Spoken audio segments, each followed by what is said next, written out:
In this video for section 3.3, we're going to learn how to do something called synthetic division. And in this video, we're just going to learn how to do synthetic division. Later on, we're going to talk about how it's useful in solving some problems. So the process looks like this. What we're doing is we're dividing a polynomial by x minus a number.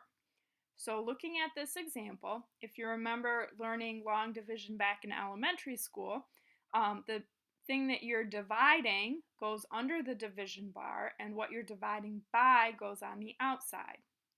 So normally we won't see this with the division bar. We're going to see it written out in words. So this problem would be to divide x to the third plus 4x squared minus 5x plus 5 by x minus 3. So the first step in synthetic division is setting up the synthetic division problem. So when you have x minus a number, that number goes in what's called the box in the upper left-hand corner. So the important thing about this is knowing that the sign is going to be the opposite here. So if this is x minus 3, then the 3 is positive. If this were x plus 3, then I would write negative 3 in the box. So you do opposite sign for the number that goes in the box. And then to the right, you write out the coefficients of the polynomial that you're dividing. For these, you do the same sign. So x to the third has a coefficient of 1. We have 4x squared, so that's positive 4. Minus 5x gives us minus 5, and then a plus 5 here. So you write out all of the numbers in front. No variables here. Now, my first step in dividing is to bring down the number furthest to the left that's not in the box, but the one here, I would bring that down. And then it makes a multiplying and adding pattern that kind of goes diagonal and to the right. So whatever number I brought down, I multiply by the number in the box, and then I write that number sort of diagonally to the right here. So 3 times 1 equals 3. I write that number up here, and then I add the column. So 4 plus 3 equals 7. Then I'm going to multiply this number down here, again by the number in the box. So this is going to be 3 times 7, which is 21. And I write that number diagonally to the right. So 21, add the column. Negative 5 plus 21 is 16. And then I'm going to multiply 16 times 3, and that equals 48. And then I add the column. So 48 plus the 5 equals 53. So now I'm finished with the division because I don't have any more numbers, but I need to figure out what all this means. So the number along the bottom row, the numbers along the bottom row are the coefficients of my answer. And the number furthest to the right is the remainder. So a lot of times we'll see this is going to be 0, but it might not be. And if it's not 0, then what we do is we write it over what we're dividing by. So 53 over x minus 3. And then as you work your way to the left, each number goes in order. The 16 is the constant, so it doesn't have any x with it. 7 is going to be in front of x, and 1 is in front of x squared. The degree of my answer is always 1 less than the degree of what I'm dividing. So if I'm dividing something that has x to the third, my answer will have x squared.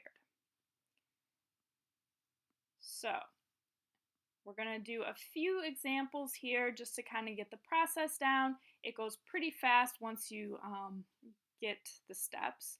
So for this one, I'm dividing x to the third plus 3x squared minus 6x minus 8 by x minus 2. So positive 2 would go in the box, since this is minus 2 here. And then my coefficients are 1, 3, negative 6, negative 8. So just write those out in order. First step is to bring down the 1. Multiply 1 by 2, that's 2, that goes up here. And then add the column. 3 plus 2 is 5. Multiply, 2 times 5 is 10. Add the column, negative 6 plus 10 is 4. And multiply, 2 times 4 is 8. Negative 8 plus 8 is 0. So 0 for a remainder here. 4 is the number by itself, 5 in front of x, and 1 in front of x squared. So that's going to be x squared plus 5x plus 4. That's my answer.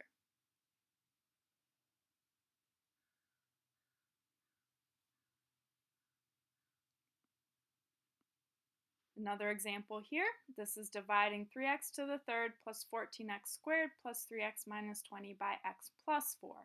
So since it's x plus 4, minus 4 goes in the box. And then my coefficients are 3, 14, 3, and negative 20. So bring down the 3. 3 times negative 4 is negative 12.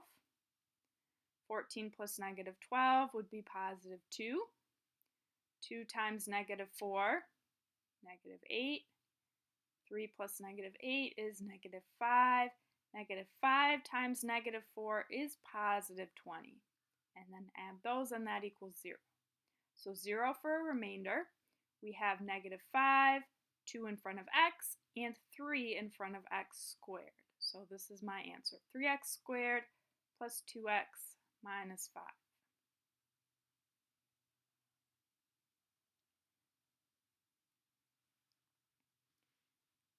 Next, we're going to look at example 4 from the textbook.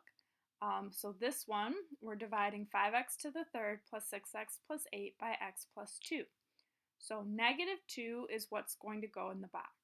Now, there's an important thing when I'm setting this up, which is that if I have any terms that are missing, I need to put in a 0 as a placeholder. So for this one, I don't have an x squared term. It just goes from x to the third to 6x. So I'm going to put the 5 here for x to the third, and then in the x squared place, I need to put 0. And then we're going to have 6 and 8.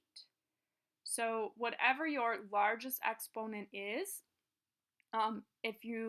when you go down to x and then the constant, if you have anything that's not there, then you put a 0 in for that. So now I'm going to do the division here. Bring down the 5. 5 times negative 2 is negative 10. Add that. 0 plus negative 10 is negative 10. Negative 10 times negative 2 is positive 20. So that's 26. And then 26 times negative 2 is negative 52. Plus 8 would be negative 44. So in this one, I do have a remainder. So my answer would be 5x squared minus 10x plus 26. And then minus, I'm going to write 44 over x plus 2. So this is my answer. So next you should look at checkpoint problem number 4. Do this in your notes, check your answer, and then move on to the homework.